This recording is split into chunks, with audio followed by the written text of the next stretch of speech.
Jejak di Balik Kabut. Audiobook novel silat. Cerita, Esa Mintarja. Bab 58. Raden Sutawijaya, Pangeran Benawa dan Paksi termangu-mangu sejenak.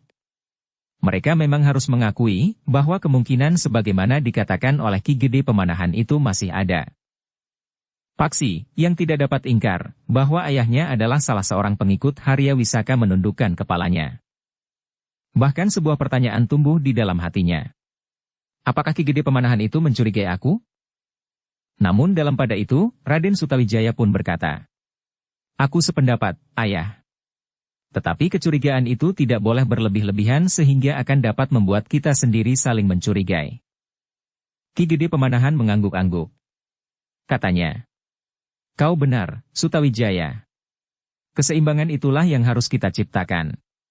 Karena itu, persoalan ini merupakan persoalan bagi orang-orang yang terbatas saja. Orang-orang yang benar-benar dapat dipercaya." Raden Sutawijaya mengangguk-angguk. Sementara itu Pangeran Benawa pun berkata, "Kita harus segera mulai, Paman. Kita harus memperhitungkan waktu. Paman Harya Wisaka yang terluka cukup parah itu tentu memerlukan waktu untuk menyembuhkannya. Jika Paman Harya Wisaka itu sudah sembuh, maka ia akan menjadi semakin sulit dicari. Baiklah. Aku akan segera mengatur pencaharian itu." "Ayah," berkata Raden Sutawijaya, "kami mohon izin untuk mencari Paman Harya Wisaka menurut cara kami. Mungkin kami akan bergerak di luar jaringan yang akan ayah susun." Ki Gede Pemanahan termangu-mangu sejenak. Ia nampak menjadi ragu-ragu. Namun Raden Sutawijaya itu pun menjelaskan, "Kami akan selalu menyesuaikan diri. Maksudku, kami tidak akan mengganggu tugas para petugas sandi dan para prajurit yang menurut gelarnya mencari Bibi Sekarsari itu." Ki Gede Pemanahan akhirnya menganggukkan kepalanya sambil berdesis. "Baiklah. Tetapi kalian harus sangat berhati-hati. Kalian pun harus selalu memperhitungkan jejak penyelidikan kalian. Mungkin saja orang-orang yang sengaja dipasang oleh Harya Wisaka di antara kita memberikan keterangan-keterangan yang sangat penting, sehingga kalian justru akan terjebak. Bagaimanapun juga kalian harus menyadari bahwa di antara para pendukung Harya Wisaka masih juga terdapat orang-orang berilmu tinggi. Harya Wisaka berhasil mempengaruhi beberapa orang yang berpengaruh di Jipang dan Demak yang tidak sependapat dengan keputusan untuk menetapkan Kanjeng Sultan Hadiwijaya ini menduduki tahta Pajang." Paksi menjadi semakin menunduk. Jika Ki Gede Pemanahan meragukan salah seorang dari ketiga orang yang disebut Raden Sutawijaya untuk melakukan penyelidikan terpisah itu, tentulah dirinya.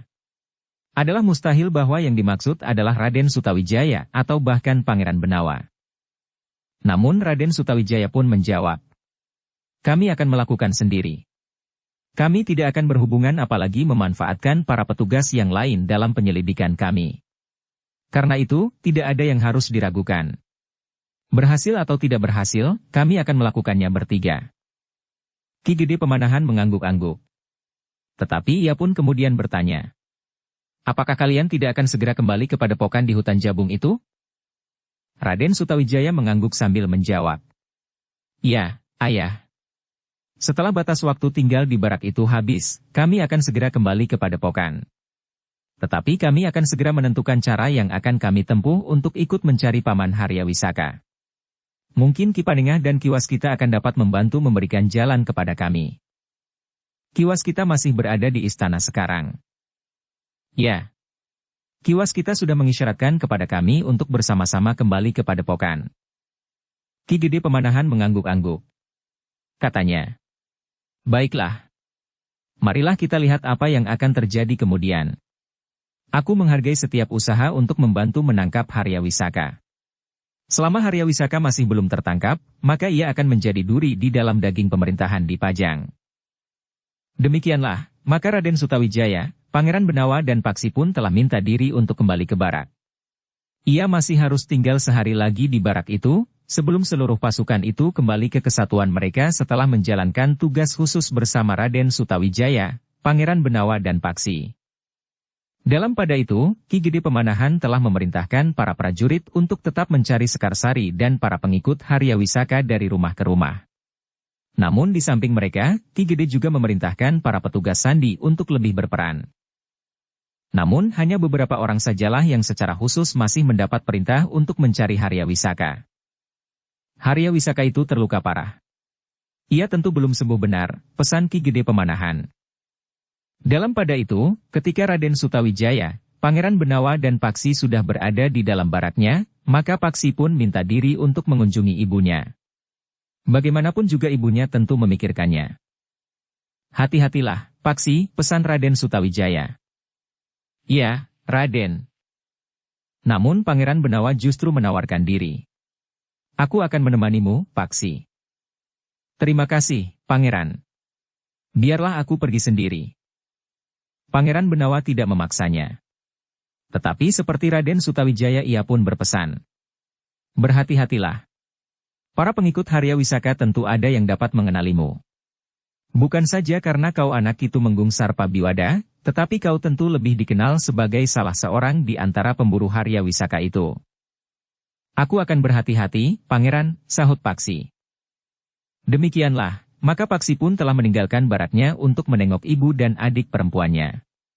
Kedatangan Paksi disambut dengan gembira sekali oleh ibunya. Dipeluknya anak laki-lakinya itu sambil menitikkan air matanya. Demikian pula adik perempuan Paksi. Sambil berjongkok Paksi pun memeluk adik perempuannya pula. Sudah agak lama Kakang tidak menengok kami, berkata adik perempuannya itu. Kakang sedang bertugas, jawab Paksi. Itulah yang aku cemaskan, Paksi. Tetapi ketika aku tahu bahwa kau selamat, rasa-rasanya hatiku yang membeku itu pun telah mencair kembali. Paksi pun kemudian dipersilahkan duduk di ruang dalam. Adiknya pun kemudian telah pergi ke belakang, minta kepada seorang pembantunya untuk menyiapkan minuman bagi kakaknya. Ketika kemudian Paksi menanyakan tentang adik laki-lakinya, maka ibunya pun berkata, aku tidak pernah mendengar kabarnya lagi. Apakah ayah belum pernah pulang lagi, Ibu? Ibunya menggeleng. Katanya, aku juga belum pernah mendengar kabarnya lagi. Sebenarnya lah aku menjadi cemas. Perburuan atas Harya Wisaka dan para pengikutnya menjadi semakin bersungguh-sungguh. Bahkan meskipun Harya Wisaka sudah terbunuh, namun perburuan terhadap para pengikutnya dan terutama istri Harya Wisaka masih berlanjut. Ibu mengetahuinya. Sudah 3 kali rumah ini didatangi oleh para prajurit dan petugas sandi. 3 kali? Ibunya mengangguk. Katanya, mereka mencari ayahmu atau mungkin para pengikut Harya Wisaka yang lain. Bahkan mereka juga mencari Sekarsari di rumah ini. Seorang perempuan yang tidak aku kenal dengan baik, meskipun aku tahu bahwa Sekarsari itu adalah istri Harya Wisaka. Mereka menggeledah rumah ini? Ibunya mengangguk. Paksi menarik nafas dalam-dalam. Tentunya para prajurit dan apalagi para petugas sandi itu tahu apa yang dilakukannya selama ini. Ia sudah mempertaruhkan nyawanya untuk membantu mencari Harya Wisaka dan para pengikutnya. Tetapi keluarganya masih saja dicurigai. Tetapi Paksi pun berusaha untuk dapat mengerti dan tidak membebankan semua kesalahan kepada para prajurit dan para petugas sandi. Bagaimanapun juga harus diakui bahwa ayahnya memang seorang pengikut Harya Wisaka yang setia. Bahkan bukan sekedar pengikut, tetapi ayahnya termasuk salah seorang pemimpin yang dekat dengan Harya Wisaka. Harya Wisaka yang diburu itu memang pernah bersembunyi di rumahnya, sehingga jika kecurigaan itu berkepanjangan, adalah satu hal yang dapat dimengerti.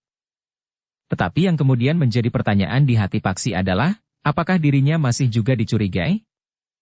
Namun dalam pada itu, ibunya berkata, sudahlah, Paksi. Jangan kau risaukan. Ini adalah akibat ulah ayahmu. Paksi mengangguk-angguk. Tetapi ia masih juga bertanya.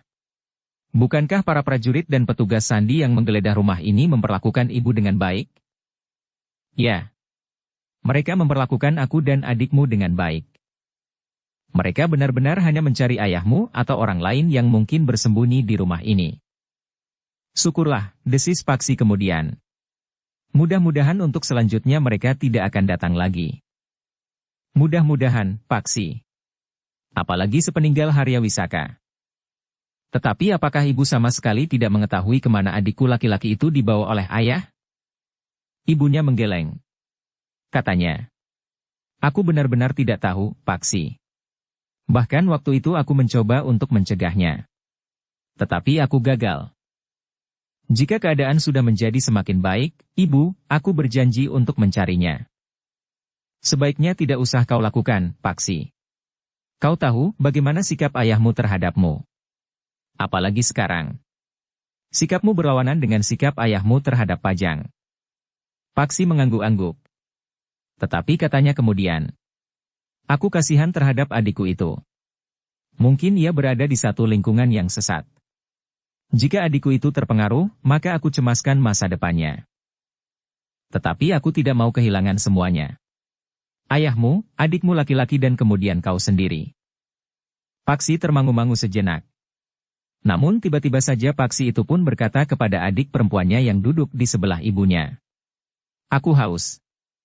Apakah kau dapat memberiku semangkuk minuman? Ibunya seakan-akan tersadar. Karena itu ia pun berkata, bukankah aku tadi sudah minta dibuatkan minuman untuk kakakmu? Ya, Ibu. Mungkin airnya belum mendidih. Tolong anak manis, berkata Paksi. Aku haus. Lihatlah, berkata ibunya. Apakah air sudah mendidih? Adik perempuan Paksi itu pun kemudian telah meninggalkan ruang dalam, menghambur berlari ke dapur.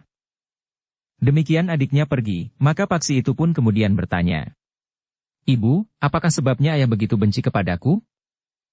Bahkan ayah sudah benar-benar siap membunuhku. Seandainya aku anak yang sangat nakal sekalipun, apakah sudah sepantasnya seorang ayah menghendaki kematian anaknya? Padahal aku sudah berusaha untuk patuh. Untuk menjalankan segala perintahnya. Ibu menundukkan kepalanya. Katanya dengan suara sendat. Aku tidak tahu, Paksi. Kenapa ayahmu begitu membencimu? Apakah ada yang ibu sembunyikan? Tidak, Paksi. Tidak, tetapi mata ibunya menjadi basah lagi. Dengan lengan bajunya ibunya mengusap air matanya yang meleleh di pipinya. Namun Paksi tidak mendesaknya.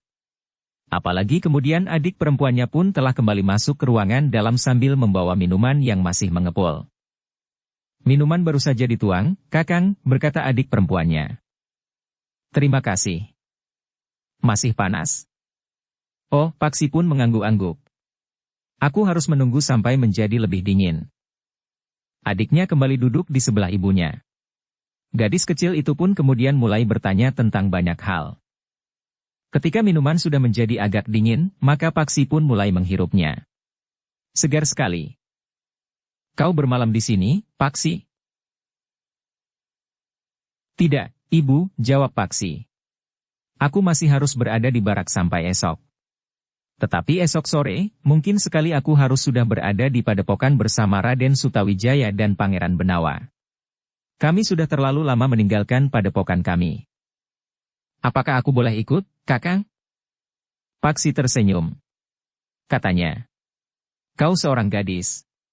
Apalagi kau masih terlalu kecil. Terlalu kecil? Aku masih terlalu kecil menurut Kakang?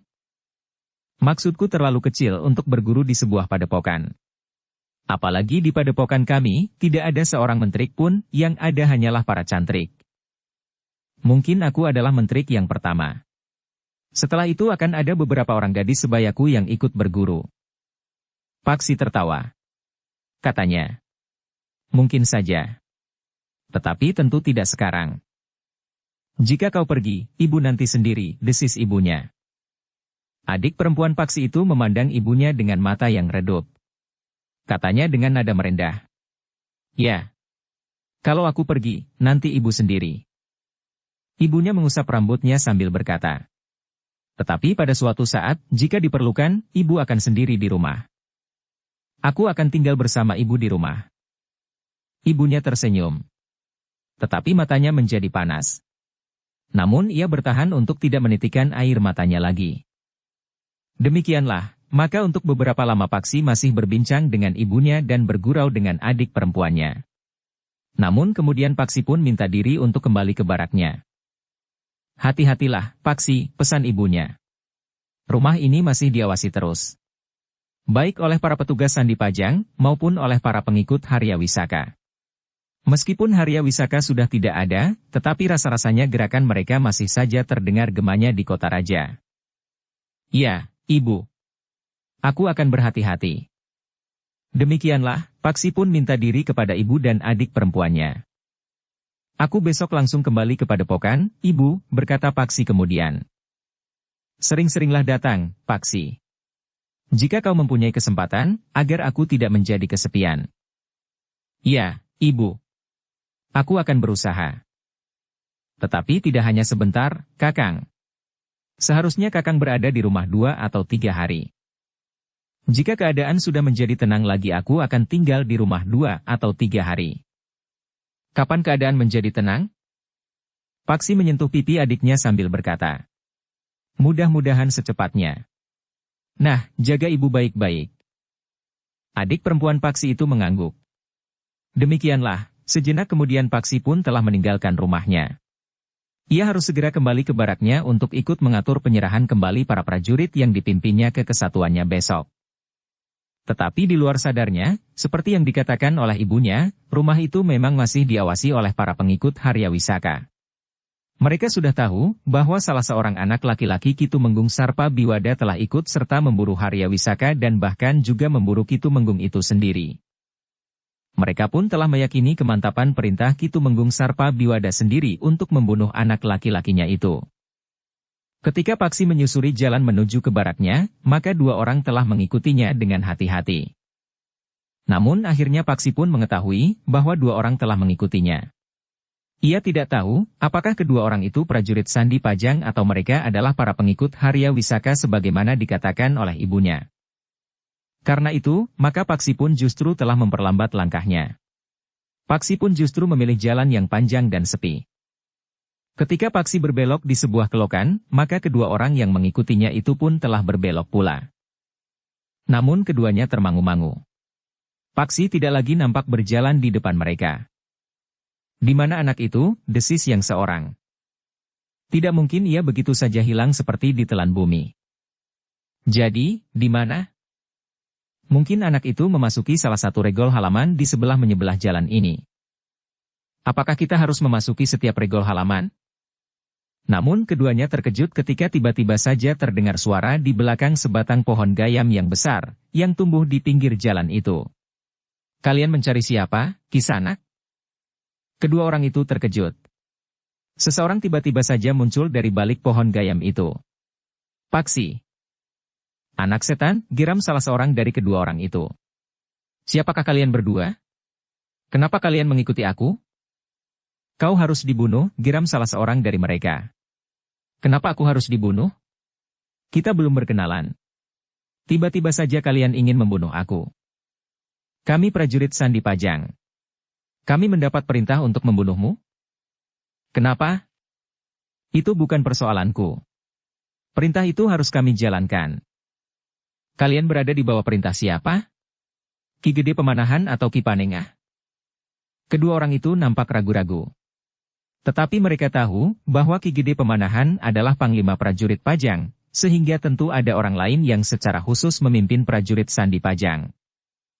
Dalam keraguan-raguan itu, Paksi pun berkata, kalian tentu prajurit Sandi yang langsung berada di bawah Ki Gede Pemanahan. Seorang di antara mereka tiba-tiba saja menjawab, tidak, kami tidak berada di bawah pimpinan langsung Panglima Prajurit Pajang itu. Tetapi kami berada di bawah perintah Ki Panengah. Paksi tersenyum. Ia tahu pasti bahwa kedua orang itu bukan prajurit Sandi Pajang. Selain keduanya tidak tahu bahwa Ki Panengah sama sekali tidak ada hubungannya dengan prajurit Sandi dalam tatanan keprajuritan, prajurit Sandi Pajang tidak akan berusaha untuk langsung membunuhnya. Tetapi prajurit Sandi Pajang tentu hanya mengamatinya atau sejauh-jauhnya, mereka akan menangkapnya apabila mereka mencurigainya, karena ia adalah anak Tumenggung Sarpa Biwada. Karena itu, maka sikap Paksi pun sudah pasti. Ia ingin menangkap kedua orang itu atau setidak-tidaknya seorang di antara mereka. Orang itu akan dapat dipergunakan sebagai rambatan untuk melacak persembunyian Harya Wisaka. Sejenak Paksi memandang sekitarnya. Jalan itu adalah jalan yang terhitung sepi meskipun berada di kota raja. Kau tidak akan sempat menunggu orang lain yang akan dapat membantumu. Kau akan langsung mati sehingga jika ada orang yang lewat, mereka hanya akan menemukan mayatmu. Aku dapat berteriak, berkata Paksi. Kau tidak mempunyai kesempatan. Ternyata orang itu memang tidak memberi kesempatan. Dengan cepat, seorang di antaranya mencabut kerisnya dan langsung menikam Paksi di arah jantung. Namun orang itu terkejut. Kerisnya tidak menyentuh tubuh Paksi. Tetapi keris itu telah menancap di batang pohon gayam yang semula berada di belakang Paksi. Paksi sendiri sudah bergeser selangkah ke samping. Menyerahlah, desis Paksi kemudian. Aku adalah prajurit Sandi Pajang yang langsung berada di bawah perintah Ki Gede Pemanahan. Kedua orang itu termangu-mangu sejenak. Keris yang menancap pada batang pohon gayam itu harus dicabut. Tetapi tidak terlalu mudah. Tidak ada gunanya kalian melawan, berkata Paksi kemudian. Persetan, geram seorang di antara kedua orang itu. Bahwa kau berhasil menghindar itu bukan pertanda bahwa kau akan dapat mengalahkan kami. Paksi tertawa. Katanya. Kalian tentu tidak ingin mati di sini. Keduanya tidak menjawab. Tetapi tiba-tiba saja keduanya menyerang dengan garangnya. Seorang di antara mereka pun telah mencabut kerisnya pula. Paksi mundur selangkah. Kesempatan itu dipergunakan oleh seorang yang lain untuk mencabut kerisnya yang tertancap di pohon gayam itu. Paksi tertawa lebih keras ketika ia melihat orang yang mencabut keris dengan mengerahkan tenaganya itu justru hampir jatuh terlentang. Dengan susah payah ia berusaha mempertahankan keseimbangannya. Hati-hatilah, berkata Paksi. Kau akan dapat terjatuh nanti. Aku koyak mulutmu, geram orang itu. Keduanya pun kemudian telah menyerang Paksi dengan garangnya. Masing-masing dengan keris di tangannya. Paksi yang kebetulan tidak membawa tongkatnya itu pun telah mencabut kerisnya pula. Namun ia pun berkata, aku tidak ingin membunuh kalian. Aku minta kalian menyerah saja. Tetapi keduanya tidak menghiraukannya. Keduanya justru meningkatkan serangan-serangan mereka. Pertempuran pun menjadi semakin sengit. Paksi memang tidak ingin membunuh kedua orang itu. Ia merasa perlu untuk menangkap mereka hidup-hidup. Namun dengan demikian, maka Paksi pun harus berhati-hati. Kerisnya tidak boleh menikam kedua lawannya sehingga dapat membunuh mereka. Seandainya ia berhasil melukainya dengan kerisnya, ia pun harus segera menaburkan obat pada luka itu, karena kerisnya adalah keris yang mengandung warangan yang keras. Jika ia terlambat, maka orang yang terluka oleh kerisnya itu pun akan mati. Ternyata kedua orang pengikut Harya Wisaka yang ditugaskan mengawasi rumah Ki Tumenggung Sarpa Biwada itu juga bukan orang kebanyakan. Keduanya juga memiliki kemampuan olah kanuragan, sehingga dengan demikian, maka Paksi pun tidak mudah menundukkan mereka tanpa membunuh. Tetapi Paksi pun tidak mau terbunuh pula. Pertempuran itu semakin lama menjadi semakin sengit. Namun kedua orang pengikut Harya Wisaka itu pun segera terdesak. Sulit bagi mereka untuk dapat mengimbangi kemampuan Paksi. Dalam pada itu, ketika pertempuran itu menjadi semakin seru, maka orang yang tinggal di rumah sebelah mulai mendengar keributan itu. Kedua orang yang akan membunuh Paksi itu kadang-kadang memang berteriak untuk menghentakkan tenaganya. Mula-mula orang yang tinggal di rumah sebelah mendengarkan dari balik dinding halaman rumahnya, suara apakah yang terdengar ribut di pinggir jalan di depan rumahnya itu.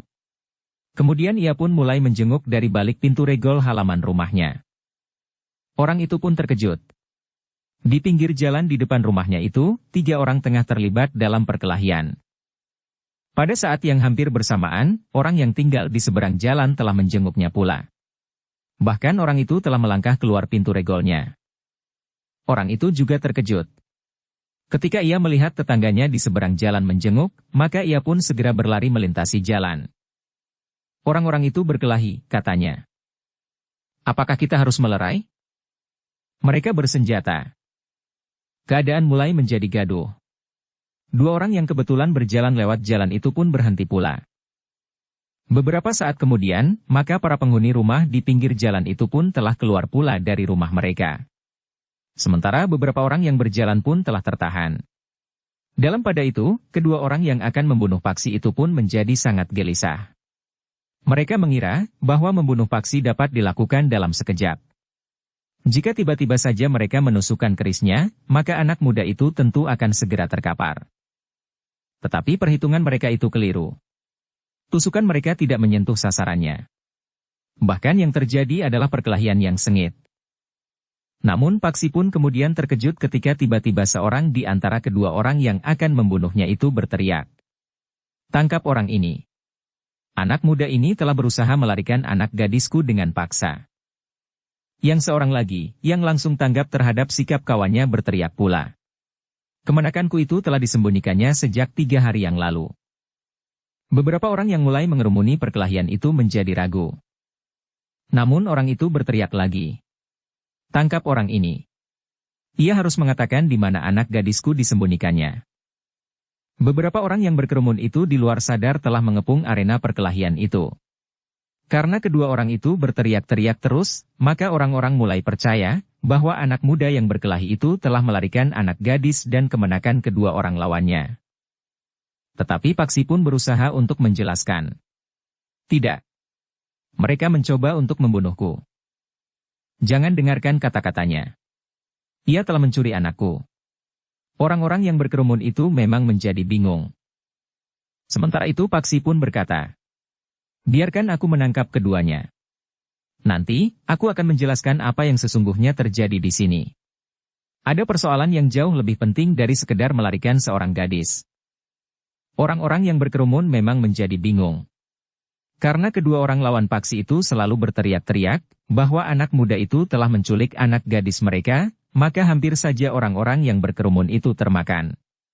Namun di antara mereka ternyata masih ada orang yang sempat mempergunakan nalarnya. Katanya, jangan bertindak sendiri-sendiri. Kita mencoba untuk menghentikan perkelahian itu.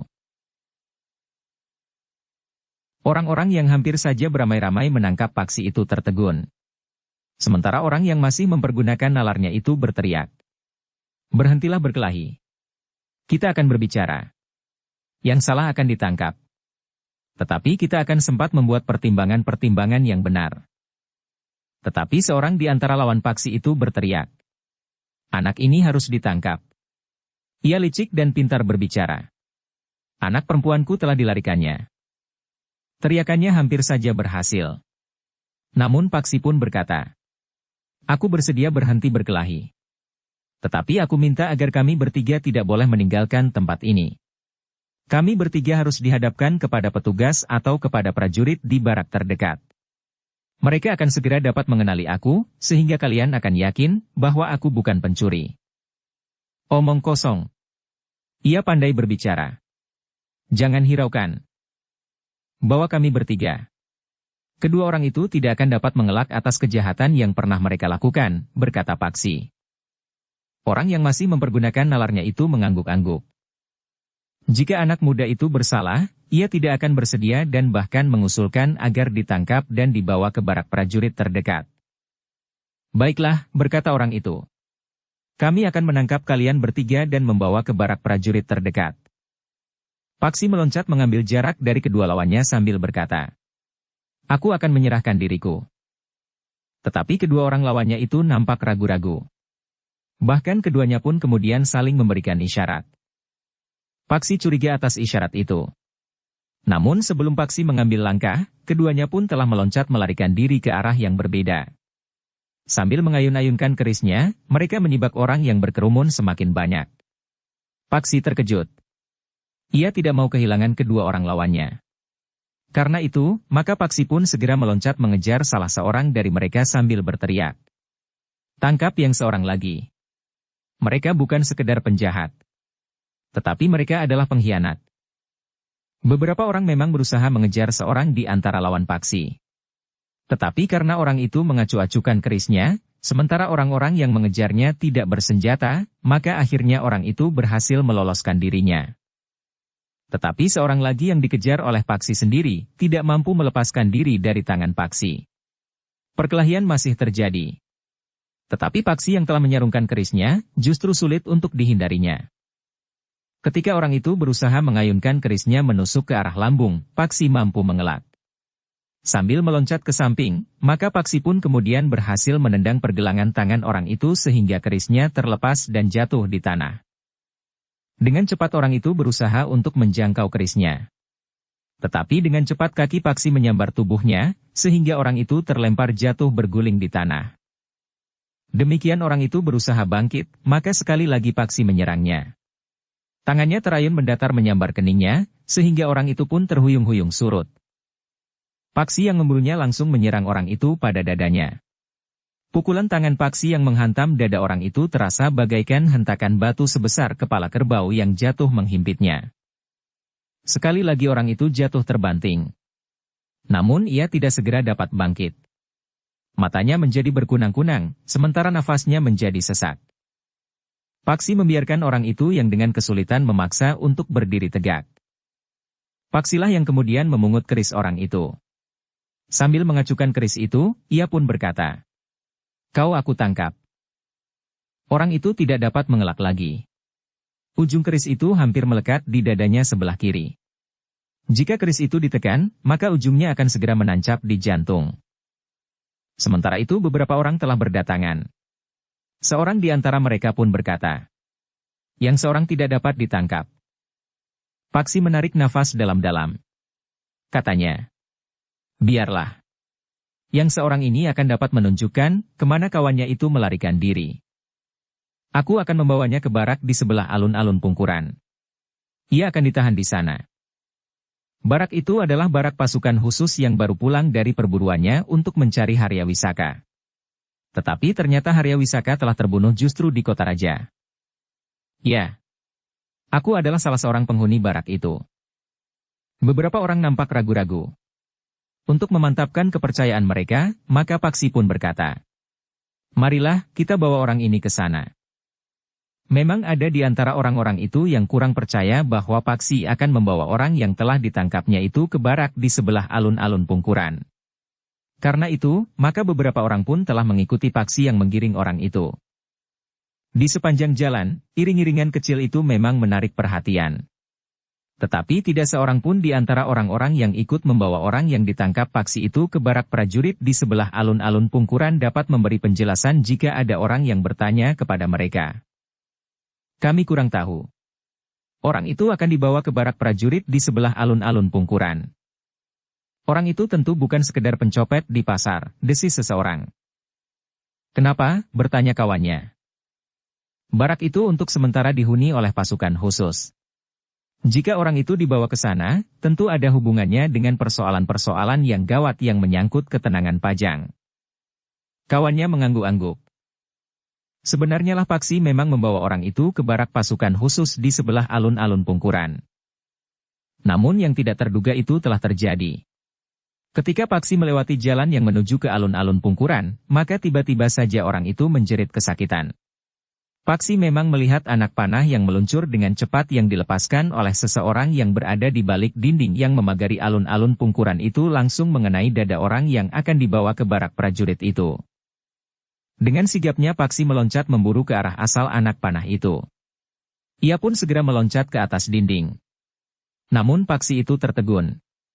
Ia tidak melihat orang yang dicarinya. Untuk beberapa saat Paksi mengamati keadaan di sekitarnya. Ia hanya melihat sebuah busur dan dua anak panah yang tidak dipergunakan.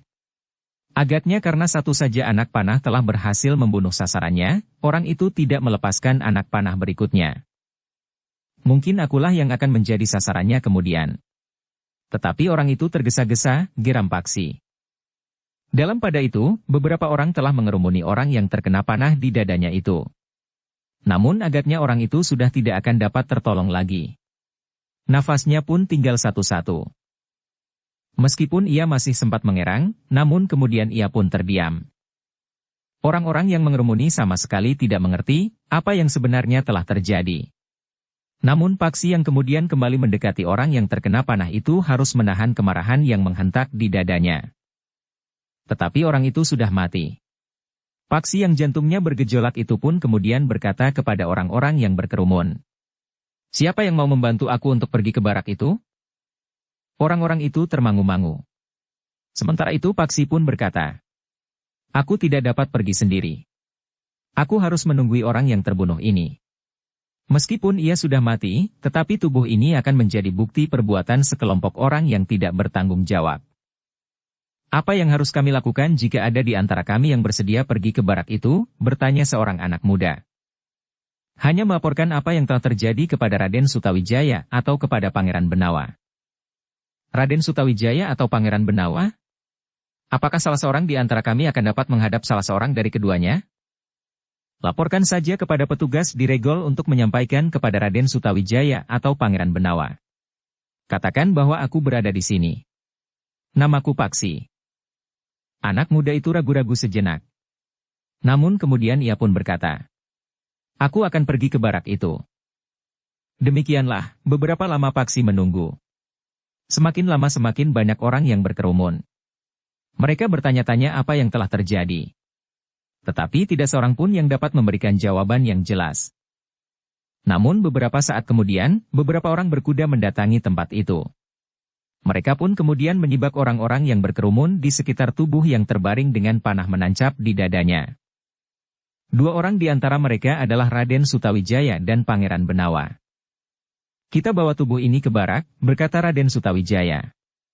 Seorang prajurit pun kemudian telah menaikkan tubuh yang sudah tidak bernyawa lagi itu ke atas punggung seekor kuda. Kemudian menuntun kuda itu ke barak diiringi oleh beberapa orang prajurit yang lain. Paksi pun kemudian berkata kepada orang-orang yang berkerumun. Aku mengucapkan terima kasih atas kesediaan kalian membantu. Orang-orang itu saling berpandangan. Ternyata anak muda itu tidak berbohong bahwa ia memang salah seorang penghuni barak pasukan khusus. Bahkan anak muda itu nampak begitu akrab dengan Raden Sutawijaya dan Pangeran Benawa. Apalagi orang-orang yang hampir saja termakan oleh teriakan-teriakan dua orang yang bertempur melawan anak muda itu. Seandainya mereka benar-benar berusaha menangkapnya dan memukulinya, maka anak muda itu tentu tidak akan berdiam diri. Beberapa orang di antara mereka tentu akan menjadi korban. Kemudian, kemarahan para prajurit dari pasukan khusus itu akan dapat menjadi bencana bagi mereka. Sejenak kemudian, maka Paksi pun minta diri kepada orang-orang yang masih berkerumun. Katanya kemudian, sekarang, aku persilahkan kalian meninggalkan tempat ini. Sekali lagi terima kasih. Jika kalian melihat atau mengalami sesuatu yang terasa ganjil, hubungi aku, Paksi. Atau jika besok aku meninggalkan barak itu, hubungi prajurit Pajang dimanapun. Orang-orang yang berkerumun itu berdiri termangu-mangu. Mereka kemudian memandang Paksi yang meloncat ke punggung seekor kuda yang diberikan oleh seorang prajurit kepadanya. Sementara prajurit itu pun berjalan kaki menyusul kawannya yang menuntun kuda yang di punggungnya diletakkan mayat orang yang terbunuh oleh panah yang dilepaskan oleh orang yang tidak dikenal. Jarak dari tempat itu ke barak pasukan khusus itu memang sudah dekat. Memang hanya bergeser beberapa puluh patok saja, sehingga sejenak kemudian Paksi pun telah berada di barak itu. Demikian Paksi duduk di pendapa bersama Raden Sutawijaya dan Pangeran Benawa, maka Paksi pun segera melaporkan apa yang telah terjadi. Raden Sutawijaya dan Pangeran Benawa mendengarkan laporan Paksi dengan sungguh-sungguh. Demikian Paksi selesai menyampaikan laporannya, maka Pangeran Benawa pun berkata, aku kagumi kesetiaan para pengikut Harya Wisaka. Memang luar biasa. Raden Sutawijaya pun mengangguk-angguk. Dengan demikian, kita pun tahu bahwa kau merupakan salah satu sasaran utama dari para pengikut Harya Wisaka, Paksi. Tentu ada hubungannya dengan perintah ayahku sendiri. Satu teka-teki yang rumit, kenapa ayahmu ingin membunuhmu, desis Raden Sutawijaya. Sementara kita tahu bahwa persoalannya bukan karena kau memusuhi Harya Wisaka. Usaha ayahmu menyingkirkanmu sudah dilakukan sejak kau belum terlibat dalam permusuhan dengan Harya Wisaka. Itulah yang membuat aku bersedih, Raden. Sudahlah, berkata Raden Sutawijaya. Jangan menambah beban di hatimu. Untuk sementara batasi persoalan yang kau hadapi. Kita sedang mencari Harya Wisaka. Jika kita berhasil, maka kita berharap untuk dapat menemukan Kitumenggung Sarpabiwada. Paksi pun mengangguk-angguk. Nah, sekarang kita akan menyerahkan orang yang terbunuh itu untuk dikuburkan dengan baik. Di mana orang itu akan dikuburkan? Biarlah orang itu dikubur dekat kuburan orang yang disebut Harya Wisaka itu. Sementara kita harus mempersiapkan penyerahan para prajurit dari pasukan khusus ini ke kesatuan mereka masing-masing. Paksi mengangguk-angguk. Seorang penghuni barak itu. Demikianlah, maka Paksi pun segera tenggelam dalam kesibukan. Ia harus mempersiapkan kelompoknya untuk menyerahkan mereka kembali ke kesatuan mereka. Perpisahan yang segera akan terjadi itu memang tidak menyenangkan setelah beberapa lama mereka bersama-sama. Bukan sekedar bersama-sama bertamasya menyusuri lembar dan lereng-lereng pegunungan yang udaranya segar. Tetapi mereka bersama-sama bertarung dengan taruhan nyawa mereka. Beberapa orang di antara mereka benar-benar telah terbunuh sehingga untuk selamanya tidak akan bertemu lagi. Karena itu, maka hubungan Paksi dan para prajurit menjadi sangat erat. Mereka merasa menjadi sekelompok orang senasib sepenanggungan. Apakah Ki Lurah dapat masuk ke dalam kesatuan kami? Bertanya seorang prajuritnya. Paksi tersenyum. Katanya, aku bukan seorang lurah prajurit yang sebenarnya. Karena itu, aku pun harus kembali ke kesatuanku. Kesatuan yang mana? Bertanya prajurit yang lain. Bukankah aku berasal dari padepokan di hutan Jabung? Prajurit itu menarik nafas. Katanya, Ki Lurah sudah putus segala macam ilmu kanuragan. Karena itu, Ki Lurah dapat meninggalkan padepokan dan benar-benar menjadi seorang prajurit. Maka Ki Lurah pun akan benar-benar diangkat menjadi seorang lurah prajurit pada usia yang masih muda. Paksi tersenyum. Katanya, aku harus kembali ke padepokan. Masih banyak yang harus aku pelajari. Pada saatnya aku akan mengabdikan diriku bagi Pajang. Mungkin menjadi seorang prajurit, mungkin lewat jalur pengabdian yang lain. Prajurit itu mengangguk-angguk. Namun prajurit yang lain pun berkata, kami berharap bahwa Ki Lurah akan sering datang ke kesatuan kami. Ya. Aku akan berusaha untuk datang mengunjungi kalian di barak kalian. Di barakku tidak ada seorang pemimpin yang memiliki tataran ilmu sebagaimana Ki Lurah Paksi. Jangan membuat penilaian atas atasanmu. Mereka tentu orang-orang berilmu. Kalian adalah prajurit yang diikat oleh paugeran serta kesetiaan terhadap pengabdian. Ketika malam turun, maka di barak pasukan khusus yang jumlahnya tidak terlalu banyak itu telah diselenggarakan pertemuan khusus untuk menyelenggarakan acara perpisahan. Seorang prajurit yang lukanya masih belum sembuh, dengan haru berkata kepada Raden Sutawijaya, Pangeran Benawa dan Paksi. Kami belum pernah mendapat seorang pemimpin seperti Raden, seperti Pangeran dan seperti Ki Lurah Paksi. Tentu tidak. Tetapi karena pada saat terakhir kalian berjuang bersama kami, maka seakan-akan kami adalah orang-orang terdekat dengan kalian. Tetapi aku minta, bahwa kalian akan dapat kembali pada suasana semula di kesatuan kalian, berkata Raden Sutawijaya. Sementara itu Pangeran Benawa pun berkata, keberadaan kami di antara kalian, jangan sampai merusakkan kesetiaan kalian kepada paugeran bagi seorang prajurit yang harus kalian taati. Aku adalah Pangeran Benawa, putra Kanjeng Sultan di Pajang. Atas nama Ayahanda, Pajang mengucapkan terima kasih kepada kalian. Tetapi tentu dengan pesan, bahwa pada kalian masih dituntut kesediaan kalian meningkatkan perjuangan atas dasar pengabdian lebih tinggi lagi. Para prajurit itu mengangguk-angguk. Besok akan ada upacara penyerahan kembali pasukan khusus ini. Upacara itu akan dihadiri oleh Ki Gede Pemanahan, yang secara resmi akan mewakili Ayahanda Kanjeng Sultan Hadiwijaya. Malam itu dilalui dengan suasana yang berbaur antara kegembiraan dan keharuan. Namun mereka bukanlah orang-orang yang cengeng. Mereka berhadapan dengan kenyataan dan ketahanan jiwa seorang prajurit. Karena itu, maka mereka jalani tugas-tugas mereka dengan hati lapang. Demikianlah, di hari berikutnya, maka di halaman barak itu telah dilakukan penyerahan kembali para prajurit dari pasukan khusus itu kepada kesatuan mereka masing-masing. Penyerahan kembali itu pun ternyata tidak luput dari perhatian para pengikut Haryawisaka.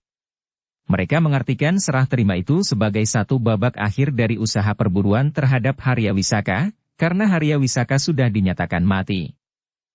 Mereka tidak akan memburunya lagi, desis seorang petugas sandi yang ditugaskan Haryawisaka untuk mengamati para prajurit dari pasukan khusus itu. Ternyata ketajaman penglihatan orang-orang Pajang hanya sampai sekian. Kawannya tertawa. Katanya, permainan Haryawisaka kali ini benar-benar meyakinkan. Hus. Jangan didengar orang lain, meskipun orang-orang di lingkungan kita sendiri. Orang-orang kita pun harus yakin bahwa Haryawisaka telah mati.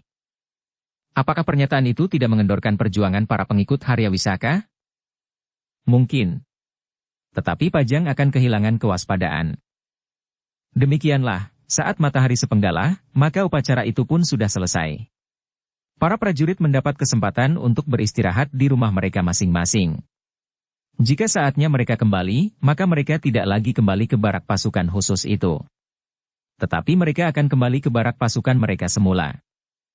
Dalam pada itu, ketika Ki Gede Pemanahan yang menghadiri upacara serah terima itu sudah meninggalkan barak itu, maka Raden Sutawijaya, Pangeran Benawa dan Paksi pun telah bersiap-siap untuk kembali ke barak.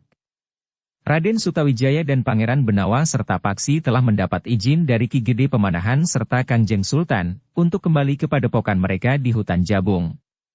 Namun mereka pun sudah mendapat izin pula untuk membantu mencari Harya Wisaka dengan cara mereka. Kita akan kembali ke padepokan sore nanti bersama-sama Ki Waskita, berkata Raden Sutawijaya. Karena itu, untuk beberapa saat mereka masih harus menunggu di barak itu. Ki Waskitalah yang sudah berjanji untuk datang ke barak itu. Kemudian mereka akan berangkat bersama-sama ke padepokan di hutan Jabung. Ketika matahari mulai turun, maka Ki Waskita pun benar-benar telah singgah di barak pasukan khusus yang telah ditinggalkan sebagian besar penghuninya. Hanya para petugas dari kesatuan lain tetap berada di barak itu. Kapan kita akan berangkat? Bertanya Ki Waskita. Kapan saja menurut Ki Waskita, jawab Raden Sutawijaya. Pada dasarnya kami sudah siap. Kita tinggal menunggu Ki Waskita. Demikian Ki Waskita memerintahkan kami berangkat, maka kami pun akan berangkat. Ki Waskita mengangguk-angguk. Katanya, baiklah. Kita akan segera berangkat. Tetapi beri kesempatan aku minum lebih dahulu. Oh, silahkan, Ki Waskita, jawab Raden Sutawijaya. Paksilah yang kemudian bangkit untuk mengambil minuman ke dapur untuk beberapa saat mereka masih berada di barak itu. Paksi masih sempat bercerita tentang dua orang yang akan membunuhnya ketika ia mengunjungi ibu dan adiknya. Ki Waskita menarik nafas panjang. Katanya, kau harus bersyukur bahwa kau berhasil menyelamatkan diri. Ya, Ki Waskita. Namun dengan demikian, kita tahu bahwa rumah itu masih tetap diawasi oleh para pengikut Harya Wisaka. Untuk apa sebenarnya Harya Wisaka mengawasi rumah Paksi, Ki Waskita? Bukankah Ki Tumenggung sudah tidak ada di rumah? Ki Waskita menarik nafas dalam-dalam. Dengan nada rendah ia pun berkata, agaknya sasarannya memang Paksi.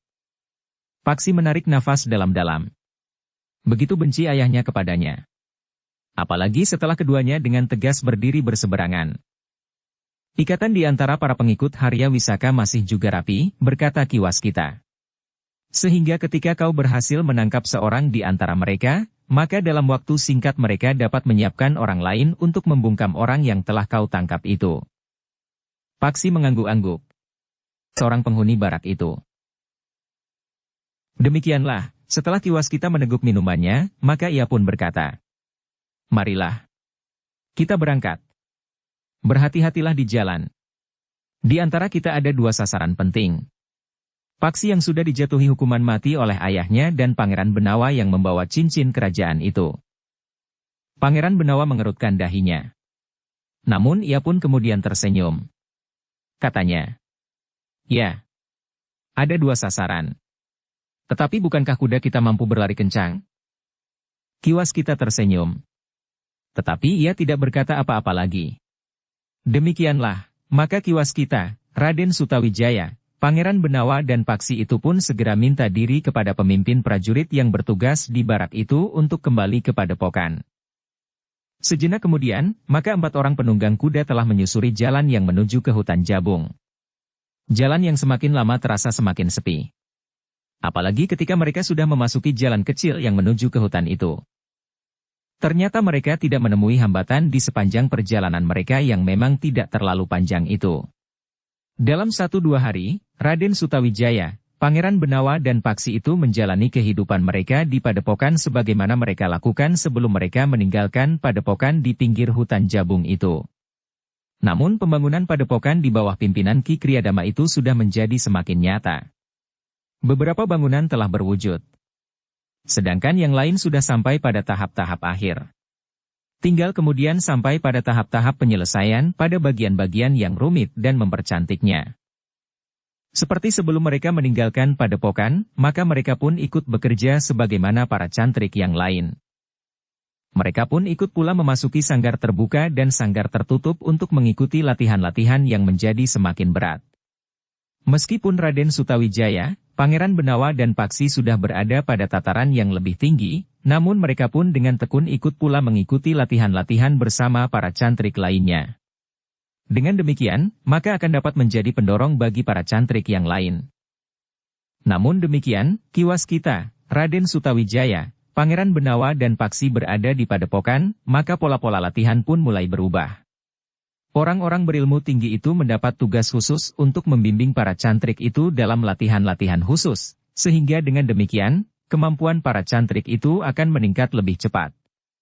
Namun dalam pada itu, Raden Sutawijaya, Pangeran Benawa dan Paksi, tidak melupakan kesediaan mereka untuk ikut mencari Harya Wisaka dengan cara mereka.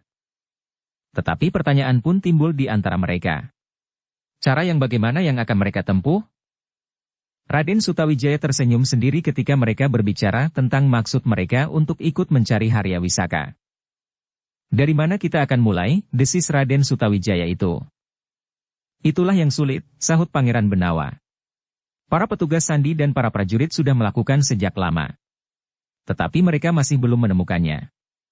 Padahal Harya Wisaka itu sedang dalam keadaan luka cukup parah. Apakah kita dapat minta petunjuk kepada kiwas kita dan Ki Panengah? Kita memang tidak akan melibatkan orang lain. Tetapi bukankah kita dapat mendengarkan petunjuk-petunjuk orang lain yang kita percaya dan kita yakini akan membantu kita? Bertanya Paksi. Aku tidak berkeberatan, berkata Raden Sutawijaya. Sementara itu, Pangeran Benawa pun menyahut. Aku sependapat. Kita dapat minta petunjuk mereka. Ketiganya pun sepakat untuk berbicara dengan Ki Panengah dan Ki Waskita setelah mereka selesai dengan tugas-tugas mereka. Ketika kemudian para cantrik termasuk Raden Sutawijaya, Pangeran Benawa dan Paksi selesai berlatih, sementara malam menjadi semakin malam, Raden Sutawijaya pun menemui Ki Panengah dan Ki Waskita, mohon waktu untuk menghadap. Silahkan Raden. Aku, Adimas Pangeran Benawa dan Paksi ingin berbicara tentang usaha memburu Harya Wisaka. Baiklah, Raden. Aku dan Ki Waskita menunggu di peringgitan. Terima kasih atas perkenan Ki Panengah dan Ki Waskita. Kami akan mandi dahulu. Demikianlah, setelah Raden Sutawijaya, Pangeran Benawa dan Paksi mandi dan mengganti pakaian mereka yang basah oleh keringat, maka mereka pun segera menghadap Ki Panengah dan Ki Waskita di peringgitan. Apa yang ingin Raden bicarakan? Bertanya Ki Panengah. Raden Sutawijaya beringsut setapak. Dengan nada datar ia pun berkata, kami ingin berbicara tentang usaha kami untuk ikut serta mencari Harya Wisaka. Ki Panengah itu pun tersenyum. Katanya, aku mengerti. Kalian tentu terpanggil untuk melakukannya. Apalagi setelah kalian membawa pasukan khusus memburunya sampai jauh ke selatan. Namun ternyata Harya Wisaka itu masih berada di kota raja. Ki Gede memang sudah memperhitungkan, sahut Ki Waskita. Itulah sebabnya, aku dipanggil untuk ikut menjebaknya. Tetapi kami gagal menangkap Harya Wisaka. Rasa-rasanya Pajang tidak akan dapat tenang sebelum Harya Wisaka itu tertangkap. Selama ia masih memimpin pasukannya, maka setiap saat ia akan dapat menggerakkan pasukannya yang kuat untuk menyerang kota raja. Ya, pasukannya tersebar di mana-mana. Terutama di Pegunungan Kendeng, desis Ki Waskita. Hanya jika Harya Wisaka tertangkap, maka pasukannya akan bercerai-berai. Apakah kabar kematiannya itu tidak berpengaruh terhadap para pengikutnya? Bertanya Paksi.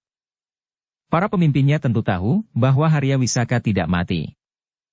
Paksi mengangguk-angguk. Seorang penghuni barak itu. Nah, kami ingin mendapat petunjuk, dari mana kami harus mulai. Apakah kami harus mengawasi setiap pintu di seluruh kota raja? Atau kami sebaiknya berkeliaran siang dan malam di jalan-jalan dan lorong-lorong sempit atau bagaimana menurut pendapat Ki Panengah dan Ki Waskita? Memang rumit, desis Ki Panengah. Harya Wisaka tentu berada di satu tempat yang tersembunyi. Ia tidak akan pernah keluar dari persembunyiannya sebelum ia sembuh benar serta tenaga dan kemampuannya pulih kembali. Para prajurit dan para petugas sandi sudah mencarinya dari rumah ke rumah. Bukan hanya rumah-rumah orang yang dicurigai, tetapi setiap rumah di kota raja sudah dimasuki. Tetapi para prajurit itu tidak juga dapat menemukannya. Ki Panengah mengangguk-angguk. Katanya, memang sulit untuk mencari seorang yang berilmu tinggi dan mempunyai pengikut yang luas. Banyak orang yang bersedia melindunginya dan bahkan siap menanggung akibatnya jika perlindungannya itu kemudian diketahui oleh para prajurit Pajang. Kita tidak dapat sekedar menunggu. Aku mengerti, sahut Ki Panengah. Tetapi kalian pun tidak boleh tergesa-gesa. Apa yang terjadi pada Paksi ketika ia menengok ibu dan adiknya, memperingatkan kalian bahwa di kota raja bertebaran orang-orang yang memusuhi kalian. Bersambung ke bab 59. Dukung kami dengan subscribe, follow, like, komen dan share. Terima kasih.